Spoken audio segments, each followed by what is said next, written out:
bomb disposal is a good example. The introduction of intelligent technologies actually made things easier and better for the learner rather than the opposite. With a robot, they both sat in that bomb-proof truck, and it was actually the apprentice who had their hands on the controls and drove that robot out there with the expert over their shoulder, sort of talking them through their chain of thought about what I'm looking at here, how to handle it, what it means, what you could do next. The learning was just dramatically catapulted forward. So that is proof to me that it is possible to get amazing gains from new intelligent tech and dramatically improve skill development. Welcome to AI to Z. Hosted by Airswift's Chief Revenue Officer, Anna Frazzetto, we delve into artificial intelligence, health tech, and more. Tune in and journey with us into the future. Great. Welcome, everyone. Today, I'm excited to say that we have Matt Beane with us. Matt Beane studies the implication of AI and robotics for the world of work. He is an assistant professor in the technology management program at the University of California in Santa Barbara. And his new book, which I'm most excited to talk about, is The Skill Code: How to Save Human Ability in an Age of Intelligent Machines. So Matt's, just to say, your work is extremely relevant to all of us. And in preparation for this podcast, there was an interesting statistic that we had talked about, that 80% of all working adults have jobs that are 10% exposed to ChatGPT or GPT-style technology. So if you do the math, that's 108 million people in the U.S., and 2.7 billion worldwide who might need to relearn 10% of their job in the coming years. So in other words, skill inequality is on its way to becoming the new job inequality. So welcome, Matt, to the podcast. Thank you. I'm delighted to be here. And in fact, that's the conservative picture of how much skill change we've got coming, because that assumes that these apps remain in their unrefined form. They don't get apps bolted onto them. It's kind of like having, if everybody got electricity and an electric motor in their home, you could do a bunch of new stuff. It would be awkward, just like ChatGPT is really awkward.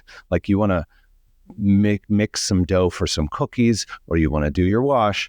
You could set up a bunch of pulleys and ropes, and if you want to clean the floor, you find a feather duster, you attach it to one of those pulleys, and you could get some new work done with electricity in that motor, but boy, would it be awkward. Your family would not like you.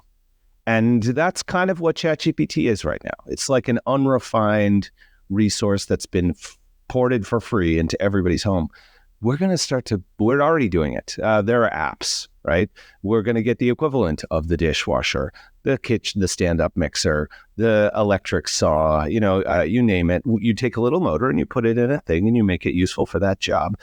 People won't even think of motors as a thing anymore. Like ChatGPT is going to, anyway, so that same paper that you just described, that we talked about, says 10% of your job is exposed just to the raw motor, but 46% of it is exposed once you build apps on top of it. So it's probably a lot. I mean, I'm trying to be conservative, but it's probably a lot faster than we expect. Right. I love talking about this because, first of all, you and I, when we connected in regards to the podcast, my background is technology.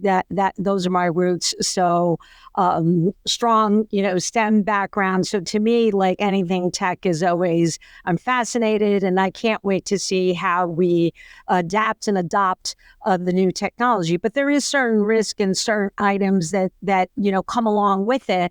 And what's amazing in all the years is there's always this speed to get everybody on some new tech. And then what winds up happening is there's the pause button to say, wait a minute, what's the real impact? Do we need guardrails here?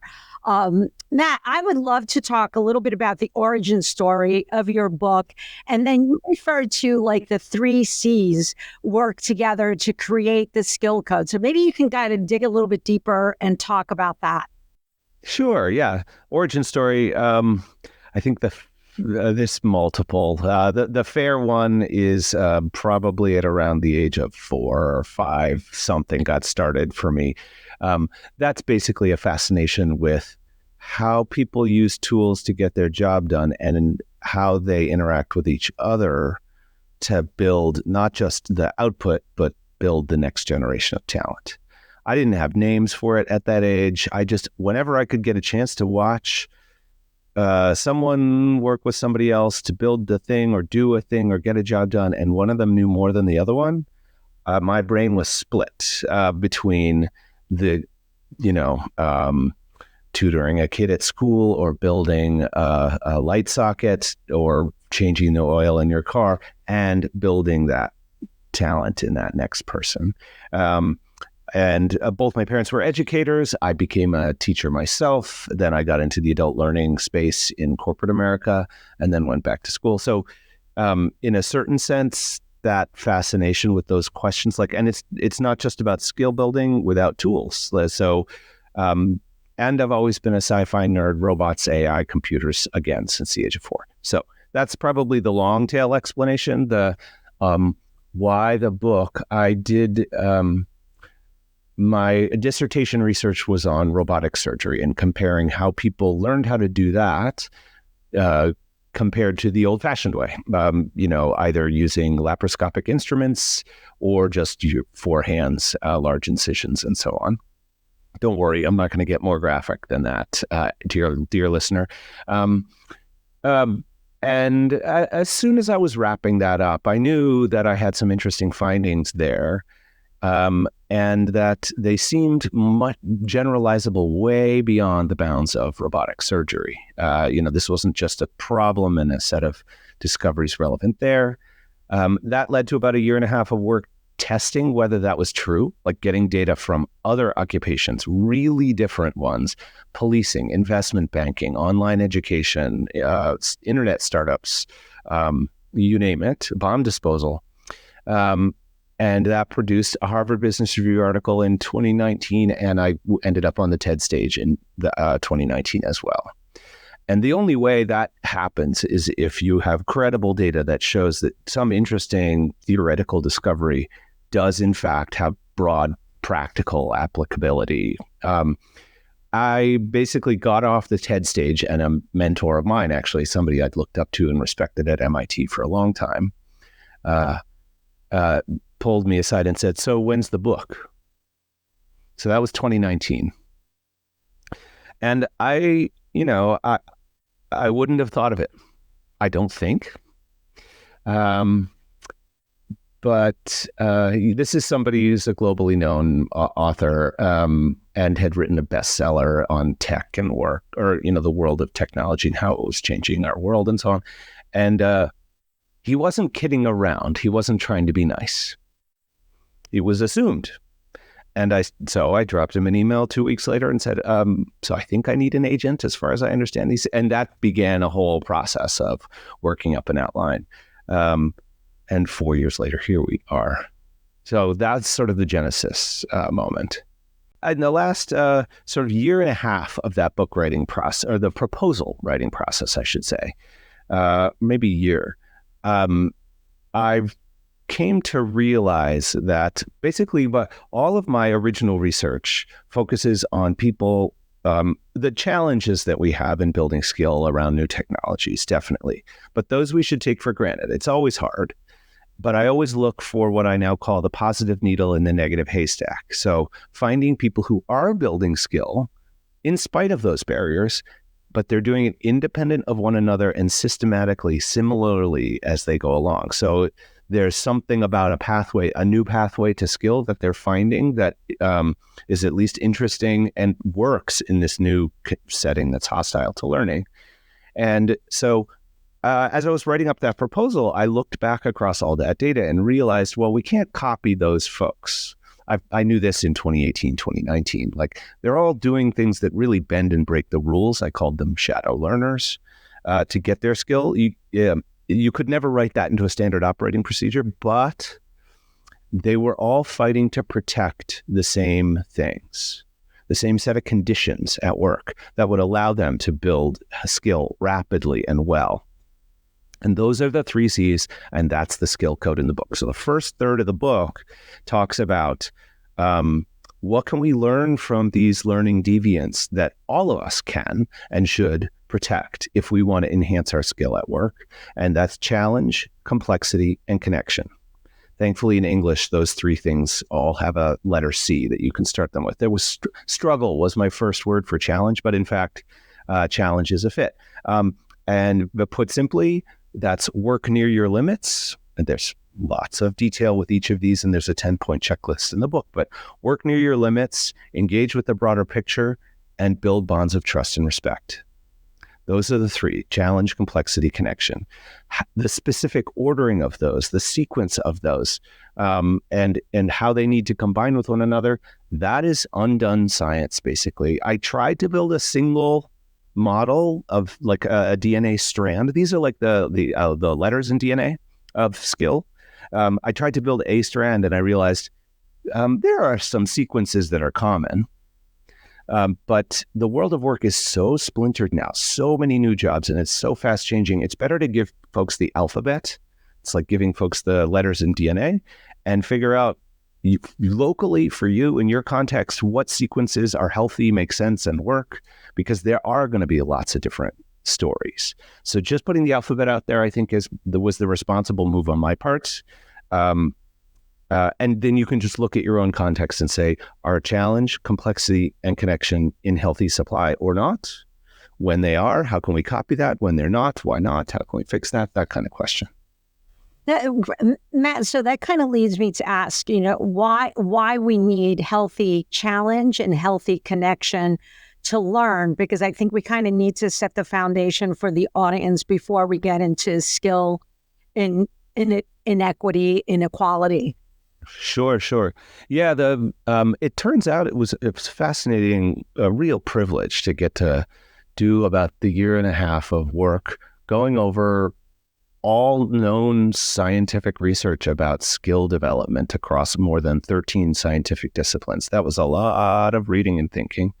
To notice that, psychology, of course, has plenty of findings, and so does sociology relevant to skill development. But I found things in like kinesiology, sports psychology. I mean, there's novel findings over there that folks in psychology would view as relevant and so on. But in short, the basic core finding is that we build skill best when we are close to, but not at, our maximum ability to perform, our maximum challenge domain, like where we are struggling, but not there, not sort of at the boundary of our capability, close to it. We are performing less well than we otherwise could, and we are totally focused. Those are a few of the 10 criteria I list in this chapter. There's some more there, like you can get further into that territory with what's known as scaffolding from an expert. So an expert, if they're present, they can help you handle more of that challenge than you could on your own, for instance. But in short, there's a great literature in psychology known as the desirable difficulties literature, where if you build skill better when you are struggling. The interesting bit there is that there's a series of literatures basically that shows that human beings prefer not to struggle ever on anything. Like if you give people a choice, they will prefer not to feel uncomfortable, not to struggle, not to be in a situation where they're not performing their best, because we have a strong drive for competence and for feeling comfortable. And so in many ways, we've built systems or ways of interacting that sort of privilege feeling comfortable and not being challenged over being in that place where you're sweating to learn, basically. So that's challenge. And this is not, there's, You could imagine this threat to challenge showing up in ancient Greece or China, by the way. So it's not as if this is a new problem in terms of learning. It's exacerbated by the way that we're handling technology now. You mentioned connection. Connection is a bond of trust and respect between someone who knows, can do more, has more skill, and someone who has less. And we tend to think of trust, human bonds as unrelated to how we build skill. But in fact, I show in the book, there's a lot of literature on this, that it matters in two ways. One is for access. So if you're my mentor or an expert in a given set of work, and I'm a novice and I want to get better, I don't even get to try unless you let me. Even if by policy I'm supposed to be in the room, you're an expert and you don't like and trust or respect me, or I haven't earned that, you're going to make sure that I get a very bare minimum token amount of involvement and expertise. Just, you might not even know that you're doing it, but you're going to sort of not invite me in. However, the opposite is true. If we have built a healthy, trusting, and respectful relationship, and I want to get involved, you're going to push me further than, and involve me more maybe than I was ready for in my own mind. But actually I was ready, right? You saw something more in me than I had in my own mind. So there's an access bit. And the more let's say then I perform reasonably well and I'm asking questions and I'm trying to learn, you're going to give me that next opportunity. And by the way, eventually you'll start to talk to others about me, right? Because you're proud. And then I get my next career opportunity. This is how that works. On the other side, though, motivation. Like we talk about skill as if it's just an end in and of itself. It does. It gets us results in the world if we're good at something. But then again, like, why do we want to get good at it? Why do we want those results? A lot of that's bound up with being respected and trusted by the people that we look up to, or having people look up to us. And so our motivation to even do all this practice and hard work and the struggle that I was mentioning within the challenge, where does that motivation come from? Looking up to others and wanting to earn their trust and respect, or wanting people who are looking up to you to maintain that trust and respect. That's a core part of our drive to competence. The literature on that is really just unified and clear across lots of disciplines. So you can get skill without a bond of trust and respect, a healthy one, but it's just much harder. So Matt, as you're talking about this, it kind of reminds me a little bit. Here we are, we're in 2024, latest and greatest impact of robotics, AI, technology. And yet what you describe as far as that acceptance reminds me of apprenticeships and the power of mentorship. Right. So I know we were planning to kind of talk a little bit about this a little later on in the podcast, but I feel like it's so appropriate right now. What do you think is the future of digital apprenticeship? What is it going to look like? Is there going to be such a thing? Right. I'm trying to build it now. I think some other folks are too. So yeah, the last chapter of the book offers, to the best of my ability, blow-by-blow vignette of a day in the life, or a week actually, in the life of a woman named Sarah, who's a journeyman welder, learning a new welding technique, and what is reasonably possible, not even pie in the sky, but reasonably possible for her skill development journey in a way that just takes advantage of today's available technology. Frozen in time as of whenever I had to click submit on that manuscript, which I don't know how long ago that was. 6 months? I forget. Anyway, the point is the tools are on the table for us to make skill development far better than it ever was before. Because I'll just give you the basic example. The scenario there was Sarah needed to learn how to weld plastic. She got a job from on a contract to help build a quantum computer, and needed to learn to weld plastic. She'd never done that. She, obviously an experienced welder. An AI agent that was her learning guide went out and checked with other AI agents to see if there was an expert that she could match with temporarily for that project as someone who could guide and coach her through the work. It also went out fishing for other agents coming from people who wanted to learn from Sarah as she was learning from this other person. And it assembled a chain of people for real-time and asynchronous interaction so that when it was time for Sarah to sort of get to work and start to actually practice this stuff, she had a live connection with someone who was an experienced plastic welder in Jakarta, and they could chat about Indonesian cuisine because her husband was Indonesian and so on. So the match there was interesting and fun, energizing, but also there were 2 high schoolers and a retiree in the digital room learning and participating because they were interested. And this was a moment that Sarah was willing to share, right? So that's to say nothing about all the other stuff that's packed into that interaction, but that relies on, we don't need to fast forward time at all. All the technologies to do that, somebody could get together and build a solution right now. Not just a mentor for you in some isolated digital way, but an AI agent that could help you build those bonds between humans so that then the human interaction can take over and you can get mentorship from a human. But there's no human group effort, individual, who could go find that person in Jakarta in real time, make sure that they're connected with you, introduce the 2 of you, get you spun up so that you could work together seamlessly. That's too complicated. Human society just can't, and human brains can't handle that. So I think there's a profound threat to this informal way of learning going on right now because of these technologies. But in fact, to address that problem, I fully believe a little bit of a dose of that poison delivered in a very different way and for different reasons is necessarily part of the solution if we really want to race ahead. Right. And that, to me, I find extremely exciting, the ability that we have the platforms today. We can bring people together. You can learn specific, items or things that you're looking to do. I think that's such a tremendous positive as far as where we're going. I do want to ask the question because you talk about skill inequality is the new job inequality. Why is that? Why do you feel that it's going down that path?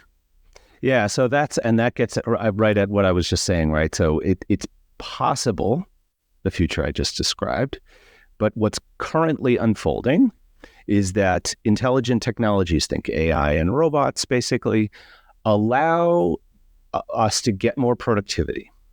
And that's not bad directly. So an expert writer can pick up an LLM and do more, better, faster. Maybe it's not even better. Maybe it's just faster, right? So I don't want to be overly excited about these technologies. They obviously have problems, but instead of taking a month to get a draft of something, maybe it takes 2 weeks or a week. That's good for that person. What I have found now across more than 30 contexts, including my own data and other people's data, is that one of the key ways that occurs beyond the technology itself, multiplying your productivity just because it's faster on certain things, is that you can do more of it yourself. You can eat sort of more of the complexity of the work and handle it on your own with this new powerful tool. You can think back again, say classic. There was a debate about this in ancient Greece. I touch on very briefly in the book, but I don't talk about. I had to leave a lot of data on this on the cutting room floor. This problem showed up in a very small and manageable way in ancient Greece when they shifted from hand-pinched pots to using a potting wheel. I don't need as much help from an assistant to hold the pot together as I pinch it. And so my involvement with that novice is much richer than it would be if I can just do the wheel and manage the whole potting thing myself. They're sort of cut out of the work a little bit. That's kind of fruitful, actually. But these days, those disruptions are so big and so discontinuous that an expert really can just work alone now. Certainly, that's literally what I observed in the operating room. Like an expert surgeon, simply the resident who's trying to learn, that novice, is strictly optional in the procedure, not needed at all. In the old version, which we still do, by the way, an open procedure or a laparoscopic one, they're needed the entire time.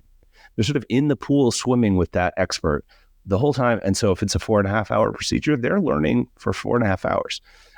What's the quality of that experience? It could be good, could be worse. But the point is they're on task and can, and so challenge, complexity, and that connection are much healthier. If they're optional, they show up in the operating room, they sit there, they get the robot set up, and then they just fold their arms and watch TV for 4 hours. And that's happening at work now with ChatGPT. A writer, a law expert, or a lawyer, they just don't need. And I have data on semiconductor chip engineers. They just don't need that junior person. Investment bankers as much. And so that person is cut out of the action because they're optional. That's an efficiency boost for the organization and the expert. So anyone who has a monetary incentive, a productivity incentive, loves that. What they can smell and feel and get motivated by on a certain level is this productivity boost. And there's this longer term, subtle, second order, unintended consequence of that novice getting cut out of the action.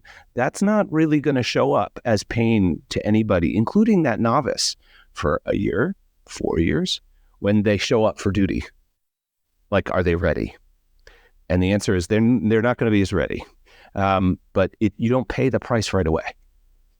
So that's the threat.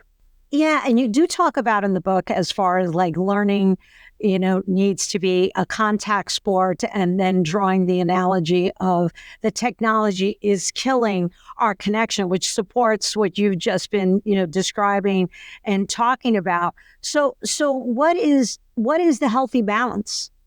Like, how do we manage this? Unknown is the fair answer to that question, right? We haven't really asked this question. The question is the key thing to do. I have some data, and I'm trying to build solutions rather than just study the problem. But the short answer is the question to ask is how can we get our productivity and build skill for the humans involved at the same time? If you know it's a problem, then you can ask the question. And if you ask the question, we'll start to get interesting answers. I found a couple examples of this happening accidentally in the wild, so to speak. Bomb disposal is a good example that I mentioned in the TED Talk, where the introduction of intelligent technologies actually made things easier and better for the learner rather than the opposite. But as far as I can tell, this was not an intentional choice. Basically, what happened there is the old-fashioned method. The senior bomb disposal tech would walk out to a bomb a few hundred meters away from a bomb-proof truck where the apprentice was, and they would be on radio, but not talking a lot. I mean, if you're just trying to deal with a bomb, you're going to do minimal talking, and so it's really, really hard for a junior person to learn, like, okay, what are you seeing? How are you handling this? What choices are you making? How did you decide to do it this way versus that way? It's all these questions you have to learn implicitly. It's really hard.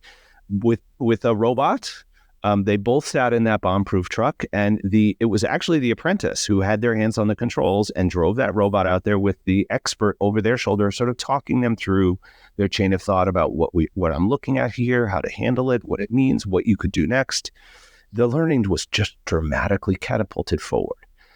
So that is proof to me that it is possible to get amazing gains from new intelligent tech and dramatically improve skill development and health of a profession for the people involved.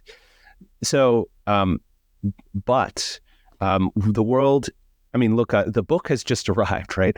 And as far as I know, like, people keep asking me, can you give me examples of organizations that are doing this well and what it looks like? I'm like, folks, I just got the book out there. As far as, and maybe I'm confident I've missed examples of organizations and professions that have figured this out and are doing something to try to address it, but probably not a ton. And mostly it's just waking the world up to the problem and trying to start to ask that question. If you're an executive buying new technology for a firm, like you're about to get 20,000 Copilot licenses, when the Microsoft sales rep is in the room, say to them, this is magnificent. Let me get my head of HR and let's have a different conversation, which is, how could we implement this in a way that left every user better off with their skills at the end of every session? Also, in addition to the productivity benefits we're getting.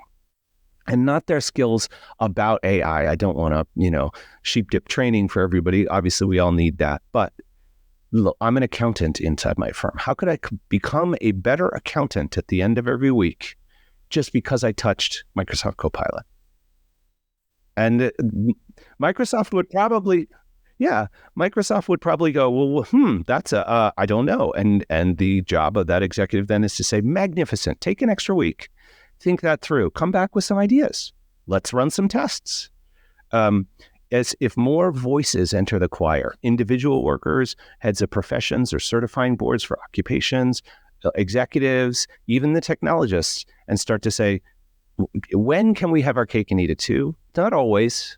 I'm not naive, but at least some of the time, why not try? Right. So unfortunately, Matt, we're kind of coming to the end of the podcast, but I do want to close. We started with the 3 C's. I want to close with the 3 D's on Right. how we can help rework the skill code. So if you can give us shed a little bit of light in that space, that would be great. Sure.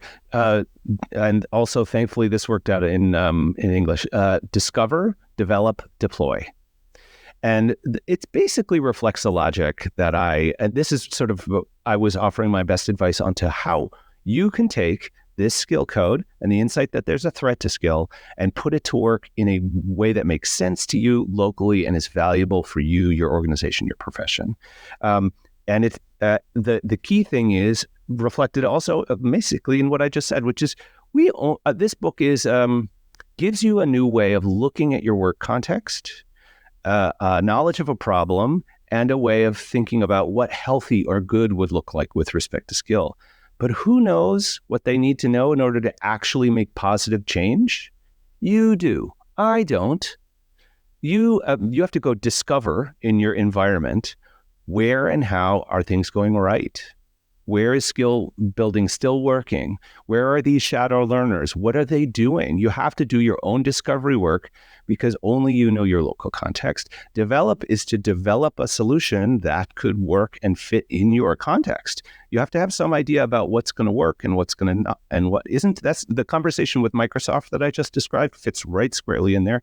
And then deploy is put it all to work and test as you go to figure out, okay, we had some hypotheses about these, what it is that allows for skill development with Copilot in your hands.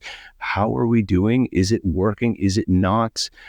What can we do to build bonds of trust and respect between humans? How would we measure that? How would we measure the effect on skill? And let's test for that. Some useful broad science is always helpful. That's what this book is intended to be, sort of a set of guidelines. But there are going to be as many correct, healthy solutions as there are organizations and professions out there, because everything needs to be tailored to you. The deep, rich knowledge about what it takes to be successful really is specific to many contexts. So that's the first. Make sure you see the picture properly. That's discover. Develop is build a way of handling the problem that has this promise of getting productivity and skill at the same time. You'll know whether it feels like it fits, and then go test it out and see how it's working. That's the third one. Excellent. Matt, thank you so very much for being on the podcast today.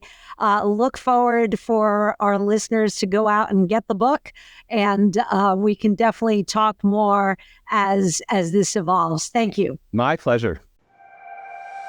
Thanks for joining us on the AI to Z podcast with Anna Frazzetto. If you found value in today's episode, consider following for more insightful STEM discussions. We'll be back with another deep dive. Until then.